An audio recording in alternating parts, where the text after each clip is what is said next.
Olá, muito boa noite. Está no ar o programa Doc.com desta semana. No programa de hoje vamos ter uma conversa com o empresário Edilson Fogaça. Edilson é pré-candidato, tem um nome cogitado a ser candidato a deputado federal pelo PMDB e vai falar para a gente a respeito de como está a sua ação aí dentro do PMDB nessa pré-candidatura. Também vamos ter uma conversa com a diretora Thaisa, da Secretaria de Assistência Social aqui de Ponta Grossa. Ela vai falar para a gente a respeito dos investimentos do município em contraturno social, aquela atividade prestada pelas entidades assistenciais fora do turno, E, portanto, o contraturno social, o município tem investido. A Câmara Municipal de Ponta Grossa aprovou nesta sexta-feira um repasse de 8,3 milhões de reais para as entidades, para ser entregue às entidades ao longo de 2014. Parte desses recursos é para que as entidades façam esse serviço de contraturno social. Nós vamos tratar disso aqui no programa Doc.com, logo mais depois do intervalo. É um instante só, não saia daí, Doc.com, você bem informado.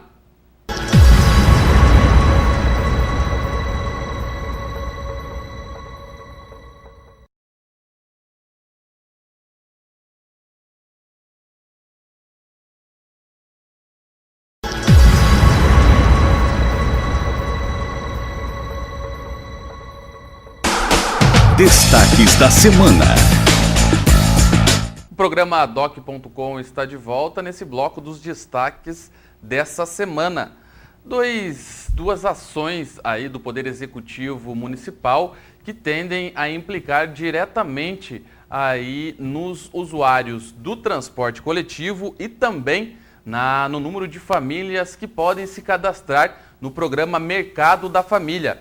Nesta semana foi inaugurado no Terminal Central, que foi pego como experiência maior, o Terminal Central, um sistema em que indica o trajeto aí em tempo real das linhas de ônibus. Então, a pessoa que estiver no Terminal Central, o usuário do Terminal Central, estima-se aí que perto de 100 mil pessoas utilizam o Terminal Central de Ponta Grossa diariamente, vão poder aí observar o ônibus que é usado através desse sistema que foi inaugurado pela Prefeitura Municipal nesta semana.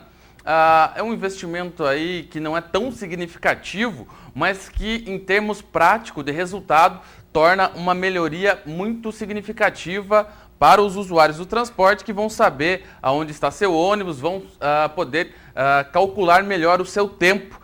Se dá para fazer alguma coisa na região central de repente, se vem de um outro bairro, um outro terminal, pode mensurar melhor esse tempo. E num futuro aí próximo, a tendência e a possibilidade de instalar um aplicativo em smartphones, ou seja, esse sistema pode operar no celular. Então a pessoa que estiver no seu trabalho, a pessoa que estiver fazendo alguma coisa na região central, seja no próprio bairro, que queira acompanhar aonde está o ônibus, ele vai ter esse recurso no seu celular. Ou seja, a tecnologia aí que resolve e facilita a vida da população, das pessoas em muitas áreas, agora chega ao transporte coletivo, chega, portanto, também aqui em Ponta Grossa, no Terminal Central. Uma boa notícia aí para esses cerca de 100 mil usuários do transporte coletivo local, uma parceria aí entre a Aviação Campos Gerais, a VCG,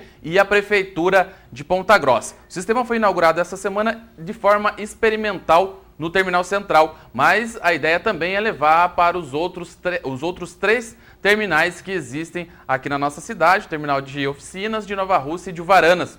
Aí uma ideia boa que vem se consolidar. A questão, agora mudando de assunto, entrando na questão do mercado da família, existe um estudo dentro da Prefeitura Municipal de Ponta Grossa. Ele ainda não foi tornado público, mas nós tivemos acesso a informações de pessoas ligadas ao prefeito Marcelo Rangel, que ele estuda a ampliação do número de famílias que podem ter acesso ao mercado da família. Hoje, cerca de 30 mil famílias aí podem comprar pelo programa Mercado da Família. O programa Mercado da Família oferece produtos de primeira linha aí a preços mais baratos a famílias que têm renda mensal de até 2 salários mínimos e meio. Então, a família que tem essa renda, até 2 salários mínimos e meio, pode comprar no Mercado da Família, desde que faça o cadastro, tendo acesso aí aos produtos de forma mais barata. Para aquelas famílias que têm portadores de deficiência e também aposentados ou pensionistas, o limite é 3 salários mínimos. O prefeito Marcelo Rangel estuda aumentar esse limite para que mais famílias sejam beneficiadas, ao mesmo tempo em que ele pretende incluir os mercados privados, a rede privada de mercado de Ponta Grossa, também no programa. A exemplo do que acontece com o programa Farmácia Popular. O programa Farmácia Popular do governo federal, que oferece remédios mais baratos aí a famílias também de baixa renda, tem a sua unidade, a Farmácia Popular, mas também tem um convênio com as farmácias da rede privada. Ou seja, a pessoa pode tanto procurar a farmácia popular, quanto uma farmácia convencional que vai ter acesso a esse medicamento mais barato. Mesmo sistema, a Prefeitura de Ponta Grossa pretende implantar no mercado da família, usando a rede privada de supermercados. Se isso vier a se concretizar, e o estudo está sendo feito para que isso venha a se concretizar, a pessoa, ao invés de ir em uma das 8 lojas do Mercado da Família, espalhadas aí pela cidade, também pode ir ao mercado convencional e lá, desde que cadastrada, desde que preencha os requisitos para comprar pelo programa, terá acesso também aos mesmos produtos de forma mais barata. Esperamos que isso aí realmente venha a se consolidar, porque vai beneficiar mais famílias e beneficiar num ponto em que é mais essencial, que é a alimentação, produtos de primeira necessidade, porque também não são todos os produtos que podem ser encontrados no programa Mercado da Família. São aqueles de uso mesmo de primeira necessidade, alimentação, higiene, limpeza, esse tipo de produto. Outro assunto que podemos destacar aqui nesse bloco foi aí uma atitude realmente louvável. A equipe do Doc.com vem a parabenizar também a rainha da 24ª München Fest, Karine Zampieri, que ela recebeu nesta semana o seu prêmio, um veículo 0 km, um Etios, Toyota Etios 0 km, mais ou menos aí no valor de R$36 mil, né? Ela recebeu e ela informou aí à imprensa que vai doar este veículo para uma entidade assistencial aqui do município. Então, uma atitude realmente aí que é de a gente enaltecer, porque não é sempre que a gente vê. E para que seja doado esse veículo, a Karine, então, ali, através da rádio da sua família, do seu pai, Marcos Zampieri, vai fazer uma enquete. Então, você pode opinar tanto na Rádio MZ, qual entidade você acredita que pode ser, que deve receber este veículo. Existe também uma parceria com o Jornal da Manhã, o portal A Rede e também conosco. Você pode dar a sua sugestão pelo blog do Doc.com e também aqui pelo nosso programa. Você pode escrever no e-mail programadoccom@gmail.com e falar lá, mostrar qual entidade você quer que esse veículo seja destinado. Muitas pessoas já se manifestaram, nós colocamos no blog do Doc.com essa informação nesta semana, muitas manifestações, e aí aquela entidade que tiver o maior número de solicitações receberá esse carro aí, que será doado pela rainha da 24ª München Fest, Karine Zampieri. A TV Educativa aqui de Ponta Grossa fez uma matéria a respeito disso, conversou com a Karine no momento em que ela informava da doação. Nós vamos ver essa matéria. E nossa rainha da München, Karine Juliane Zampieri, recebe seu prêmio, um carro 0 km no valor de 30 mil, na concessionária Toicas. E como toda a rainha preocupada, resolveu doar o prêmio para uma instituição da cidade. Eu já tenho o meu sonho era ser rainha da München, esse sonho eu já conquistei, né? Então acho que tem gente que precisa muito mais do que eu, e é isso que eu quero fazer, ajudar quem precisa. Em parceria com o Jornal da Manhã, a MZ faz uma enquete para que as pessoas colaborem no destino do carro. Conversei com meu pai, eu pedi para que ele abrisse um espaço na rádio para que o pessoal pudesse votar em qual instituição carente, qual precisa mais, na verdade, porque eu não tenho muita noção de qual está passando mais necessidade. E quem ganhar vai levar o carro e daí faz o que quiser com o carro, vende, faz uma rifa, faz o que quiser.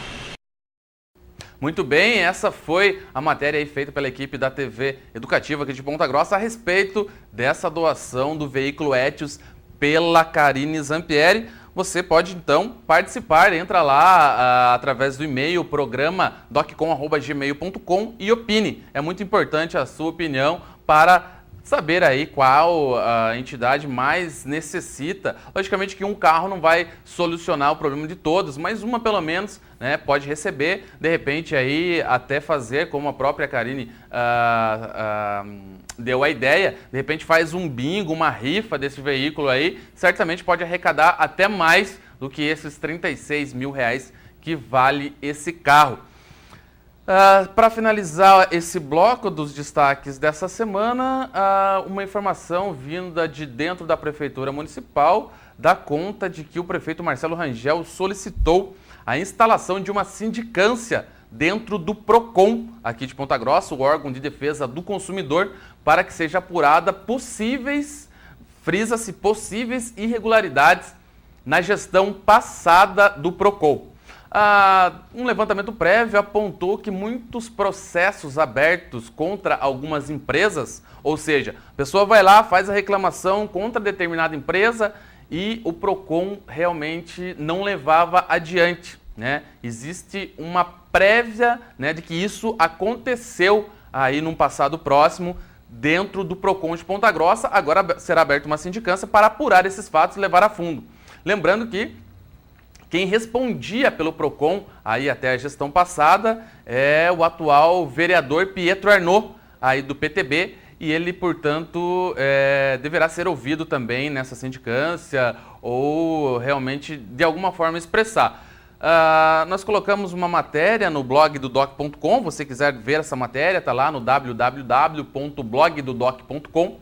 Está essa matéria, nós ouvimos o Davison Silva, que é o atual e coordenador do PROCON. Ele falava que um levantamento dava conta de que uma certa imobiliária da cidade, que ele não quis revelar o nome neste momento, foi muito beneficiada com arquivamentos, teria sido beneficiada com arquivamentos de processo contra ela.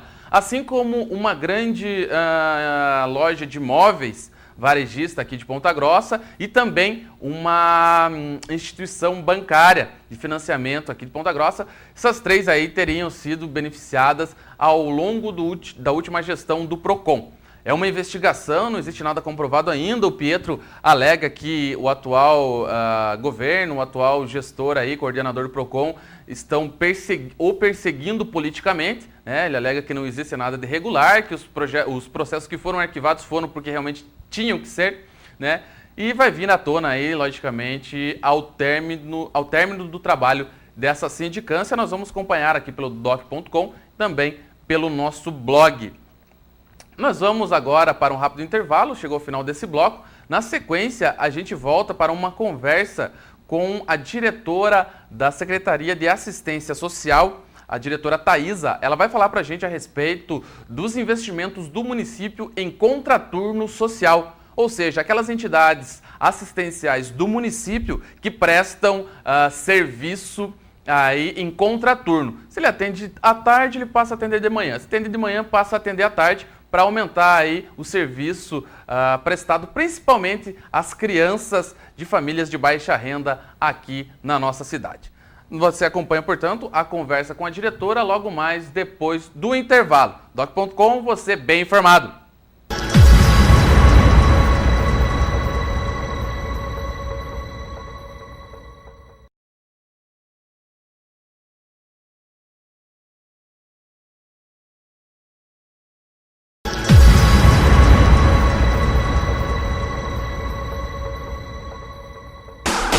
Entrevista. Voltamos com o programa doc.com, agora para falar a respeito de contraturno social das entidades que atendem a crianças aqui na nossa cidade. Para isso, recebemos a gerente interina de proteção social básica da Secretaria de Assistência Social aqui do município de Ponta Grossa, Thaisa Gomes. Boa noite, Thaisa. Boa noite a todos os telespectadores da Vila Velha. Tá certo, então. Nesta sexta-feira, na Câmara Municipal, uma sessão extraordinária exclusivamente para votar aí 8.300.000 reais para entidades assistenciais aqui do município, né, que elas vão receber ao longo do ano de 2014. Parte desses recursos vai para contraturno social. Explica pra gente o que é o contraturno social. Então, o contraturno social, na verdade, é para as crianças e adolescentes que são atendidas na rede de assistência social do município e que estão possivelmente em situação de risco, de vulnerabilidade social. Né? Naquelas famílias realmente que o município vem oferecer uma atividade para que essa criança tenha como ocupar o seu tempo e aprender outras coisas. Exatamente, não é um contraturno escolar, né? É um contraturno social. Então, num período ele fica na escola e no outro período ele vai para o contraturno com atividades culturais, esportivas, de lazer, enfim. Quantas entidades prestam esse tipo de serviço aqui no município e que tipo de atividades eles fazem?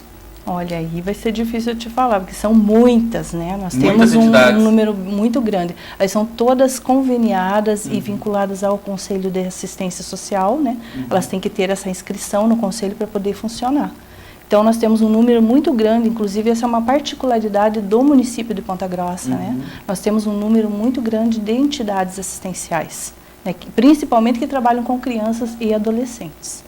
Esse trabalho desenvolvido hoje pelas entidades é fundamental aqui, né? Porque o município, por ele próprio, não teria uma estrutura para atender essas crianças. De forma nenhuma, né? O número de crianças hoje é muito grande, né? As próprias escolas estão em número...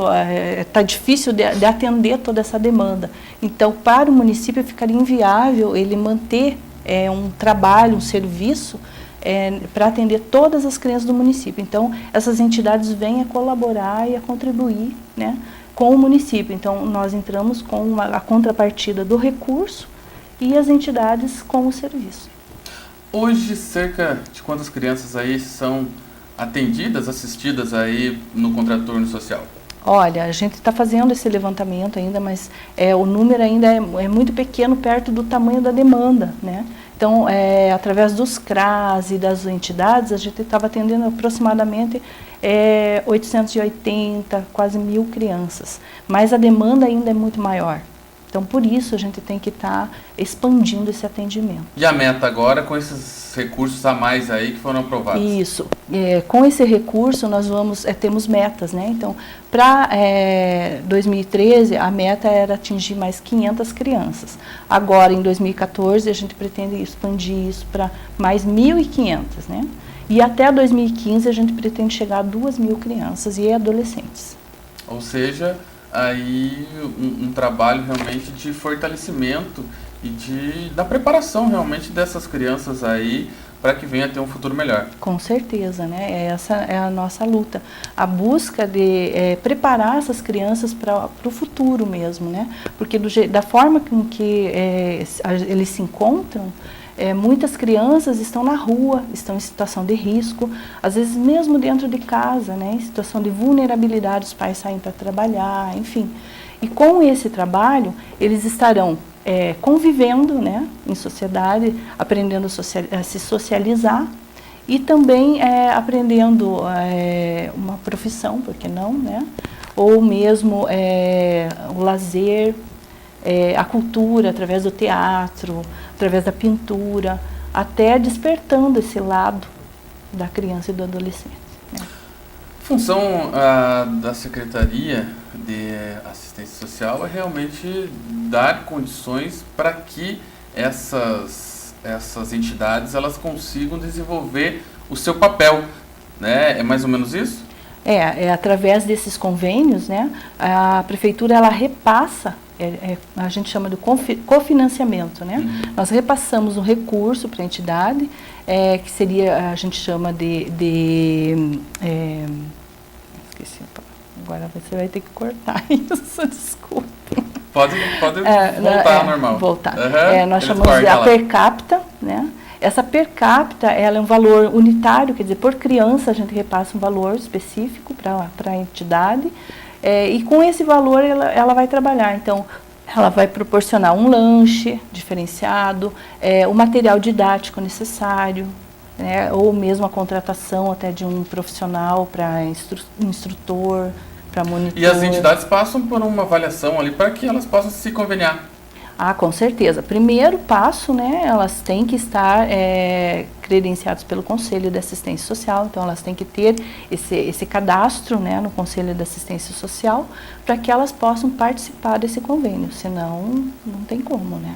Por falar em Conselho de Assistência Social, agora teve uma decisão judicial aí que fez com que eles acatassem aí, né, a inclusão do SOS, que também prestam outro tipo de serviço aí, e agora para que ele continue recebendo recursos do município, né? Uma decisão, ao meu ver, acertada aí da Justiça, tendo em vista que o SOS ele ajuda também, né, dentro das suas limitações, mas consegue ajudar aí algumas famílias de vulnerabilidade, situação de vulnerabilidade aqui em Ponta Grossa. Mas falando em relação a esse contraturno social, eu falava com o prefeito Marcelo Rangel nessa semana. Ele falava até que aliado ao contraturno escolar, que ampliou de 1 para 18 escolas. Exatamente. Aí nesse um ano, né, dessa nova gestão, né, ele está alcançando aí um leque muito grande de crianças, né, que vão ser beneficiadas. E o município fazendo esse papel aí realmente de dar atenção lá onde está o problema. Exatamente. Porque, de acordo com os dados, até pelo IBGE, né, nós temos mais de 2.000 famílias, na verdade, que estão em situação assim, de vulnerabilidade, que estão abaixo da linha da pobreza. Né? 2.000 crianças, desculpe, né? Famílias ainda é muito mais. 2.000 crianças de 0 a 6 anos e tem 400, quase 500 adolescentes em situação de vulnerabilidade também, de 15 a 17, nessa faixa. E que não estão sendo atendidos de forma nenhuma, é isso que eu me refiro, porque o número de adolescentes e crianças ainda é muito maior, né? Mas esses não estão sendo atendidos de forma nenhuma, não tem nenhum tipo de vínculo com a entidade, ou com qualquer contraturno, enfim, com qualquer tipo de serviço. Essas crianças, esses adolescentes que nós temos que trazer para o nosso convívio, né, para que eles possam ter um atendimento de qualidade, para que eles possam vislumbrar um futuro melhor através do que eles vão receber nesses contraturnos.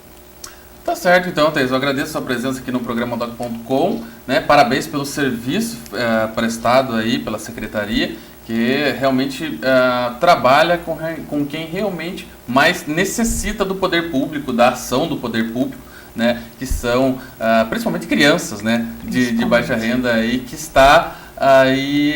estão necessitando de amparo, e a Secretaria, dentro das suas limitações, como eu disse, consegue levar esse trabalho.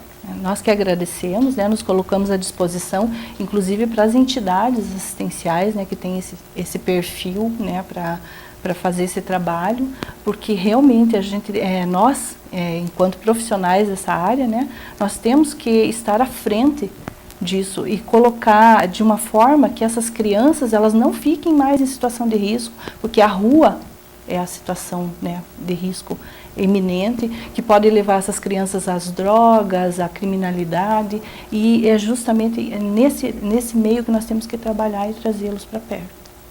Tá certo, então. Esta foi a conversa com a gerente interina de proteção social básica da Secretaria de Assistência Social do município de Ponta Grossa, Thaisa Gomes. Nós vamos para um rápido intervalo. Na sequência, nós voltamos com uma conversa com o empresário Edilson Fogaça, que está aí com a sua pré-candidatura pelo PMDB. É um instante só, não saia daí. Doc.com, você bem informado.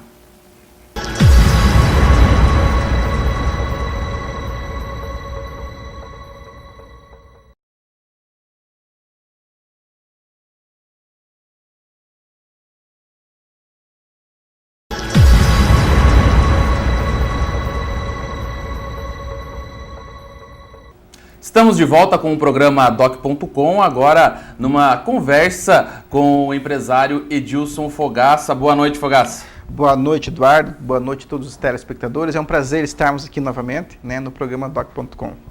Pois é, a última vez que você veio aqui, Fogaça, foi como, então, vereador aqui pela cidade, vereador bastante atuante na legislatura passada, né? E teve a eleição de 2012, agora a eleição de 2014. Você é uma liderança aqui em Ponta Grossa, migrou aí do PTN para o PMDB, partido maior aí, mais amplo, né? Mais lideranças. Quais são os planos para 2014? Olha, nós fizemos uma opção de mudarmos, pensarmos de forma diferente a forma de fazermos política. E pensarmos também num projeto para a cidade de Ponta Grossa, né? Porque a gente está envolvida em entidades filantrópicas, entidades assistenciais, prestação de serviço, junto à comunidade acadêmica e assim por diante. A gente vive aqui, mora aqui, que é o melhor para a cidade. Então, essa migração nossa para o PMDB foi muito importante, para mim foi muito gratificante. Nós estamos com o PMDB se reestruturando em Ponta Grossa, se reestruturando na região dos Campos Gerais, com reuniões da coordenação regional.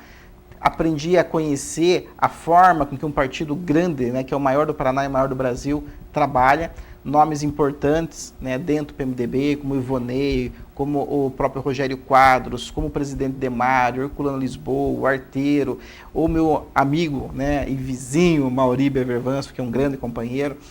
Temos lá assim, pessoas que a própria, né, Leontina Stader, que foi candidata a vice na última eleição.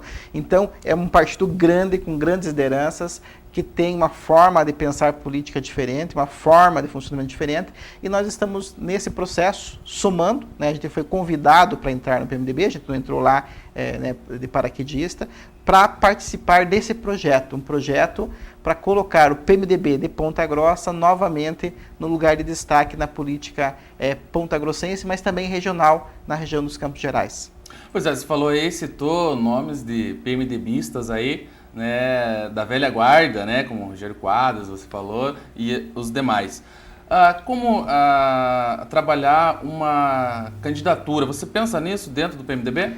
Nós decidimos dentro do PMDB que nós vamos ter candidatos a deputado federal e a estadual em Ponta Grossa e apoiamos ao nível estadual os delegados de Ponta Grossa e da região dos Campos Gerais, quase que unânime, apoiam que o PMDB tenha candidato ao governo do estado do Paraná entre duas pré-candidaturas já colocadas, que seria do Orlando Pessutti ou do Roberto Requião, aquele que ganhar a convenção que será realizada agora em junho, né, já que já estamos no ano eleitoral.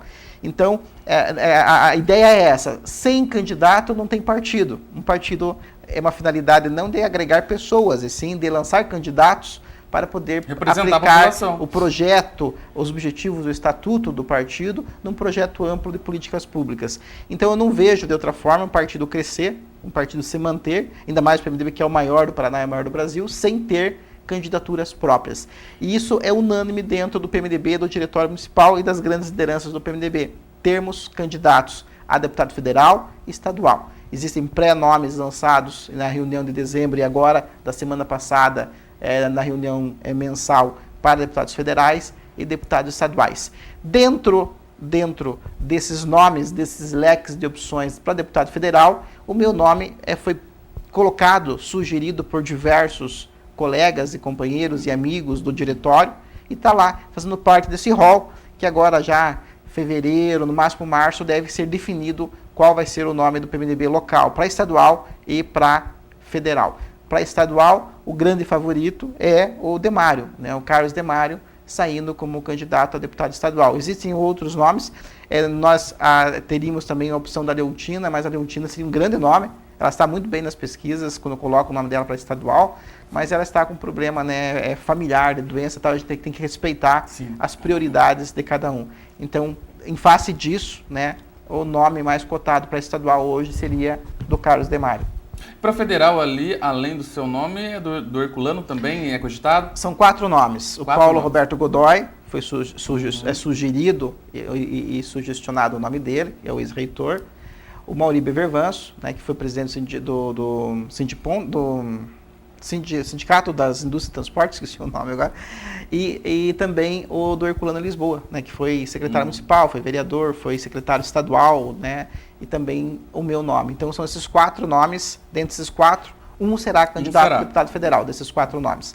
E do estadual, o nome hoje, assim, que a gente viu que tem uma quase unanimidade dentro do grupo, do PMDB, do partido, para estadual seria o Carlos Demário.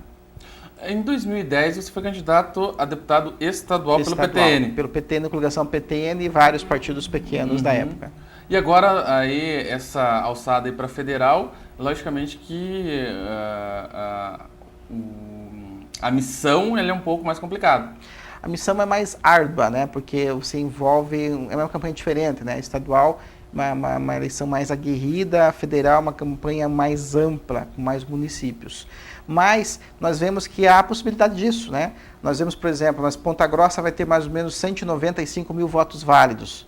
Qual representante de Ponta Grossa hoje na Assembleia, no Congresso Nacional? Hoje nosso representante é o Sandro Alex, que teve, né, é meu amigo particular, tenho amizade com ele, mas teve como deputado federal um desempenho pífio, né?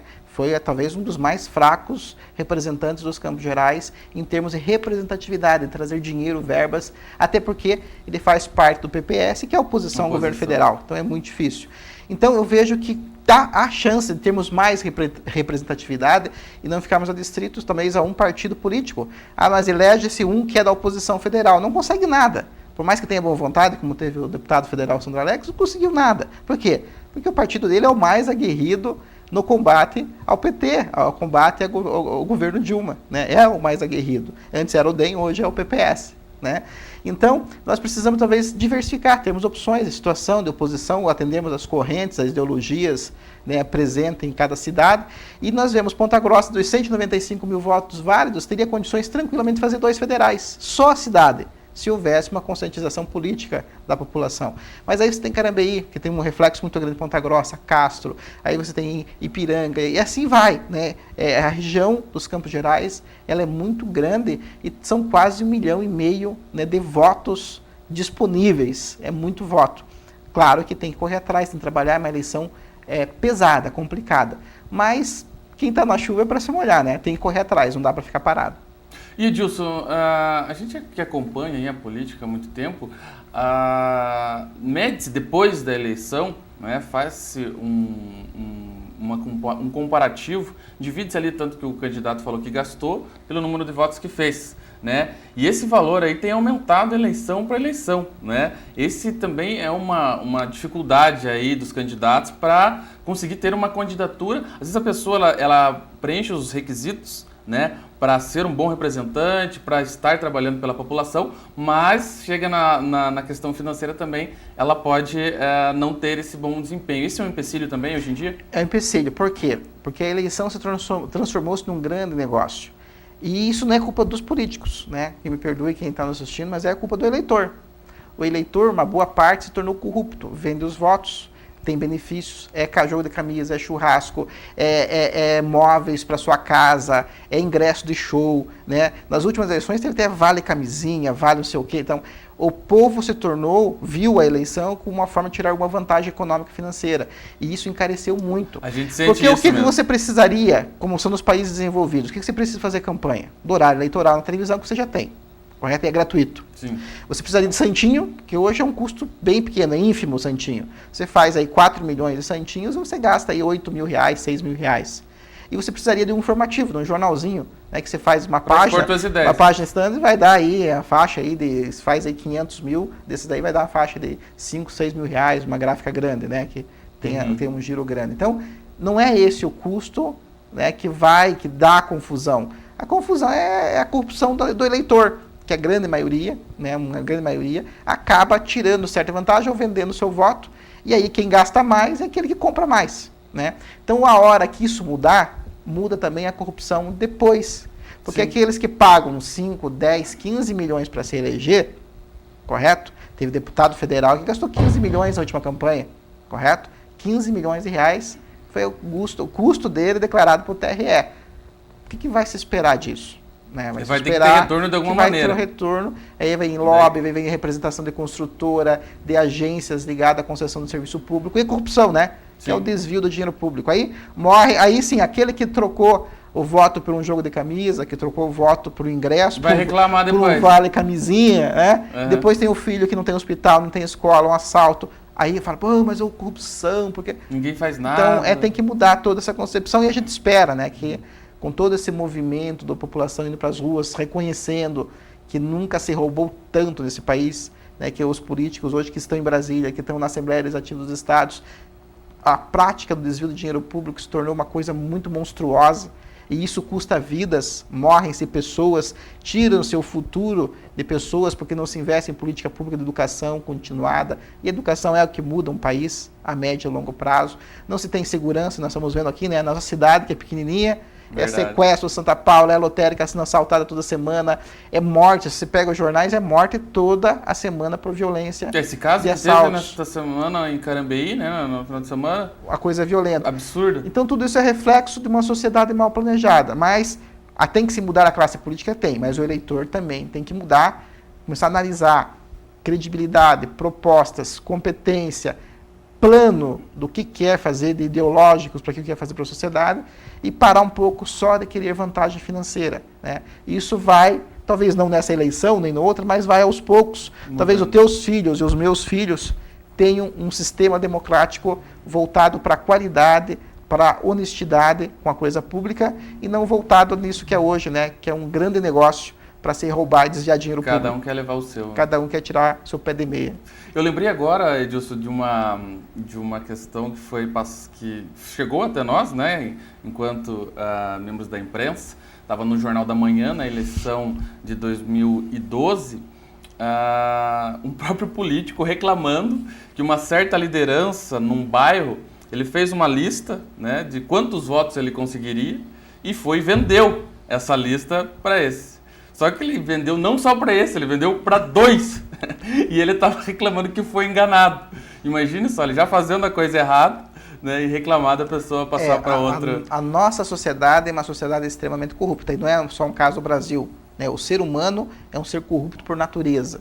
Então, mas nós temos que tentar ter mecanismos e termos a consciência, né, a evolução da consciência política, pública de viver em sociedade, que na hora de elegermos os representantes, quem vai sofrer por candidatos escolhidos de forma errada é a própria população, são os próprios filhos, a própria família, é a violência, é a UPA da Santa Paula que não funciona, é o pessoal que está fazendo protesto no Leila Maria, que está fazendo protesto no Esplanada, lá na região do parque, que está sobrecarregado o posto e não tem médico, né? É o pessoal reclamando da falta de policiais, as viaturas sem gasolina, né? Como aconteceu agora em reportagem recente em rede estadual. Quer dizer, aí não adianta. Né? Aí não adianta, que daí a vaca já foi para o brejo. Né? Então, é o momento, o povo foi para as ruas, exigiu mudança e começou a perceber, né, que o dinheiro foi desviado. E aonde que foi a pontinha aí? Né? Sempre tem uma gotinha que transborda, né? Os estádios. Como que você vai ser... Vamos lá, vamos pensar nós dois como torcedor de futebol, né? Eu flamenguista e você corintiano, infelizmente. Né? Vamos lá, você sairia daqui para assistir Irã e Coreia do Sul em Curitiba? Jamais. Gastou-se 1 bilhão e 200 milhões de dinheiro público para a reforma, que ainda não está atrasada, só ia gastar só isso. Até o risco da Arena não participar. É mais isso ainda, né? Mas vamos dizer que fique pronto a tempo. Sim. 1 bilhão e 200, tudo dinheiro público, para nós assistirmos Coreia, Irã, Coreia e Equador, e um joguinho mais ou menos, que é a Espanha e Equador. Espanha e Austrália. A Espanha e Austrália. Que é o único mais ou menos. Mais ou menos, né? Então, é muito, né? O povo não consegue entender. Então, espero que tudo isso, essa gota que transbordou, que viu todo esse dinheiro sendo desviado, né? E ao tempo que não tem posto de saúde, não tem educação, enfim, todas essas coisas que nós já sabemos, e que foi para as ruas, aos milhões, no Brasil inteiro, que agora possa, nessa eleição, né, fazer uma ponderação e tentar não pensar só na vantagem financeira na época da campanha, né? Pensar que realmente, a médio e longo prazo, escolhendo bem os seus candidatos, que estejam comprometidos, que sejam pessoas idôneas, sérias, que não sejam corruptos, porque a grande maioria dos que vão para a reeleição são corruptos, né, infelizmente, que possam fazer a mudança correta, através das ruas, que é bem-vindo, cada vez que a população for para a rua, o político vai ter que ouvir, né, mas que também através do processo democrático de direito, que é o sufrágio das urnas, que vá lá e escolha corretamente, que esse é o momento de fazer a mudança. Tá certo, então, Edilson. A gente vai para um rápido intervalo. Na sequência, a gente volta aí na conversa com o Edilson Fogaça. É um instante só, não saia daí, doc.com, você bem informado.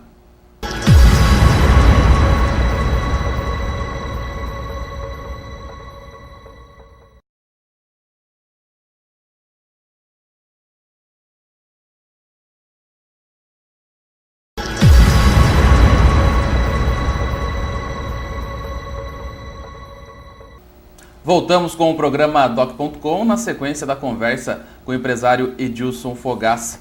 Bom, Edilson, nós falávamos no bloco anterior da questão aí, toda da sua pré-candidatura, né, a deputado federal, um nome que foi colocado, como você bem falou, entre 4 possibilidades, né, de vir a ser candidato aí nas convenções deste ano, né, e lá em outubro colocar aí o nome à apreciação das urnas.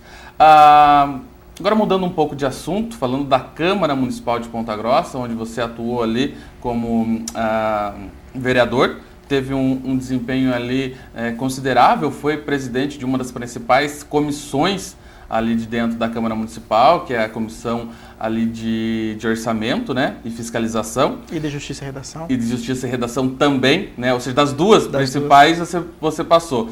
Então tem uma experiência bem bacana ali de como funciona a sistemática da Câmara Municipal. Você presenciou também, chegou a votar o aumento de 15 para 23 vereadores. Correto. Né? Qual foi seu voto na época e como você vê hoje? Meu voto foi favorável e entendo que foi correto. Porque se não tivéssemos hoje os 23 vereadores, os desmandos da administração pública municipal hoje seriam bem maiores. Né? Se nós já temos problemas aí diversos, né? O cabidão de emprego que gerou aí 94 cargos comissionados, quase 6 milhões de reais sendo desperdiçado em cargo político que não tem serventia nenhuma, a maioria nem parece trabalhar. Nós temos os problemas de despesa com publicidade, né? Só para você ter uma ideia, Eduardo, o Vosgrau em 12 anos gastou 800 mil em propaganda. A atual gestão do Marcelo Rangel gastou quase 2 milhões de reais em 8 meses. Então, e daí o UPA da Santa Paula, que gastaria perto de 1 milhão para funcionar e atender 40 mil pessoas, está fechado. Então isso é o papel do vereador, a fiscalização do uso do dinheiro público. Essa é a principal. E legislar. Né? Legislar é complicado porque já tem tanta lei, mas tanta lei, que fica difícil até saber quais leis que existem e que não existem. Né? Tem muita lei, porque a Câmara Municipal tem centenas de anos, né? Então, ela evoluiu e as leis, a legislação são muito complexas. Mas a fiscalização do uso do dinheiro público, isso é diário. Isso é dia a dia, minuto a minuto. E eu vejo esses 3 vereadores que diversificou a forma de pensar. Você tem gente desde o bairro mais simples até representantes da elite. Abriu essa possibilidade representantes de da elite. Que tem menos votos e poder se eleger. Mas gasta mais dinheiro. Gasta por ano 1/3 do que o prefeito está gastando com publicidade. Daí eu prefiro ter gente fiscalizando o dinheiro público, o meu dinheiro, o teu dinheiro, ou esse dinheiro sobe para o prefeito gastar em propaganda, gastar em cabidão de emprego. Eu prefiro fiscal. Né? Então, tem lá bons vereadores mais ou menos, e vereadores que não estão lá, mas isso faz parte. Né? Vai ter com 15 também. Por quê? Porque quem escolhe é o povo. Né? Se o povo escolheu e usou os critérios que teve para escolher, estão eleitos. Só tem eleição daqui a 2 anos e meio. Né? 2 anos e meio, 3 anos, 2 anos e meio, 2 né? anos e meio. 2 anos e meio. Então, o povo vai ter que escolher lá, novamente se mantém, ou troca, e é assim que funciona. Então, eu estou gostando muito, porque a gente acompanha, né, mesmo agora a gente mais voltada à nossa área empresarial, profissional, né, correndo atrás, etc., da vida, mas a gente acompanha, porque a gente tem um interesse na cidade, interesse aqui, as né? nossas coisas, a gente tem filhos criando aqui, a gente vive aqui a falta de segurança, a falta de médico, a falta de infraestrutura, a falta de aeroporto, né? Então a gente vive isso, não tem como, só se for embora daqui, né? Mas a gente vive isso. E para onde for vai ter problema também. Correto. Aqui a gente sabe, e se acentua porque a gente mora aqui, então tem que se inteirar os problemas daqui. E eu vejo que os 23 vereadores foram benéficos, sem demagogia. Se fosse hoje a eleição novamente, né, para aumentar de 15 para 23, votaria novamente favorável. Porque graças a isso, no mínimo, em 5, 6 milhões deixou-se de jogar fora ano passado. Né, e ainda os vereadores deveriam ser mais atentos. Né, a passagem de ônibus poderia ser revogada, está muito alto, e aí caberia um trabalho um pouco mais assíduo dos vereadores, mais contundente. E temos os problemas desse excesso de gasto com comissionados. Poderia, sim, né, os vereadores estarem mais atentos a isso. Agora está se licitando, por exemplo, né, tanto que é importante, está licitando-se 12 milhões de reais para o Lago de Olarias. O governo do PT, do PED, gastou quase 8 milhões em valores atualizados e aquele banhado. E são as mesmas pessoas que gastaram no governo do PT, que jogaram fora 8 milhões de reais em valores atualizados, que então vão licitar 12 milhões agora, vão fazer o que lá? A prefeitura tem retroescavadeira e tem máquina, é só pôr lá para trabalhar. A CPS tem fábrica de manilha, de tubo, tubulação e meio fio para fazer a parte urbana e de galerias fluviais. Nós temos estrutura do poder público para ir lá e deixar aquilo lindo, 2, 3, 4 meses. Aonde vão colocar 12 milhões de reais, sendo que o parque de máquinas vai usar as máquinas, a EPS vai usar a sua fábrica, a estrutura do poder está montado, né? Então, aí cabe aos vereadores a fiscalização. Então, é muito importante, né? E eu me sinto satisfeito de ter feito a coisa certa hoje, analisando hoje, de ter mudado de 15 para 23. E eu faço essa pergunta até, dessa questão de passar de 15 para 23, porque eu tenho uma informação de que o vereador, até o vereador do seu partido, o vereador Pascoal Adura, vai apresentar um projeto querendo reduzir de 23 para 15 vereadores a partir aí da eleição de 2016, né? Ou seja, todo ano vai entrar em discussão essa questão, né? A questão é que a questão eleitoreira daí, né? Daí isso chama a atenção da mídia, isso polemiza, aí o povo fica com aquela sensação de que temos que diminuir 8 vereadores. Mas aí cria-se um movimento, como criou-se passado, de coletar 20 mil assinaturas para diminuir ou não diminuir 8 vereadores.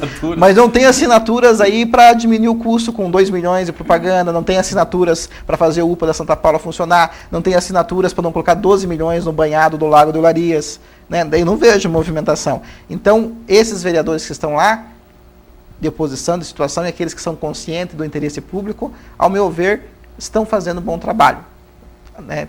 De acordo com a sua linha política, seus aliados políticos, que não se faz política sozinho, estão fazendo um bom trabalho dentro do que das suas prerrogativas. Poderiam fiscalizar um pouco mais algumas coisas que a gente vê de excesso na administração pública atual. Como você tem visto aí a atuação do atual presidente da Câmara Municipal, do Aliel Machado, do PCdoB, que aí logo no seu primeiro mandato, e também um rapaz novo, né? Ele tem, se eu não me engano, 23 anos, aí já nesse cargo de presidente da Câmara Municipal, como você tem visto esse trabalho?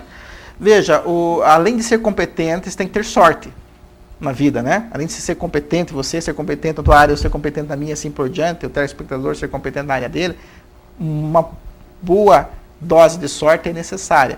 E o Aliel Machado parece que tem isso. Ele tem mais sorte do que juízo, né? Então ele estava na hora certa, no momento certo, caiu a presidência da Câmara no colo dele, correto? Em face de toda a confusão que deu com a vereadora Ana Maria, porque senão o presidente seria o Júlio Killer, se a Ana Maria fosse votar, seria o Júlio Killer. Não desse toda a confusão do auto-sequestro, né, seria o Cenoura. Se o Valtão votasse certo, que o Valtão deu uma errou, entre aspas. O Valtão é um cara um dos mais inteligentes que tem na Câmara Municipal. Então, dizer que ele errou, eu estaria sendo hipócrita, né? Ele não errou porque ele é muito inteligente, é muito concentrado, muito focado nas votações. Um dos mais concentrados. Então ele votou, né, por motivos dele lá, e não quis eleger o Alisson Zampieri, e elegeu o Aliel, que ele também não morre de amores por Aliel, mas entre o Aliel e o Alisson, pelos motivos e critérios dele, ele votou no Aliel. E agora o Aliel é um nome, um moleque, no bom sentido, né? É um menino jovem de 22 anos, 21 anos, que está presidente da Câmara Municipal e o nome novo da política pontagrossense. Então, quando é o novo, o povo gosta de jovem, né? A piazada gosta, a meninada gosta, então é o momento dele. De repente, não se surpreenda se ele não sair para deputado estadual e com 20, 25 mil, que é o que ele precisa na legenda dele, não acabar sendo eleito. Então, tem muito ainda a mostrar, né? Tem muito ainda a provar. Dizem que é um sucessor do deputado Péricles ali, na mesma linha. Dizem que ele é sucessor do Péricles do Juscelito. Não sei se isso é bom ou é ruim. Eu deixo a critério do povo aí para dizer se é bom ou é ruim, né? Eu, particularmente, não vou tecer comentário sobre isso. Não sei se é bom ou se é ruim. Mas ele fala até, né? O PT fez uma lavagem cerebral nele, ele até fala dos meus trejeitos e o mesmo timbre de voz do Péricles, né?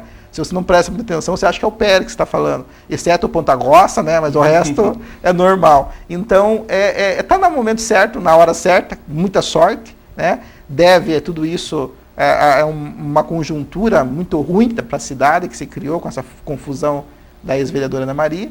E tomara que ele aproveite e tomara que ele seja um bom político, não seja mais um político corrupto, né?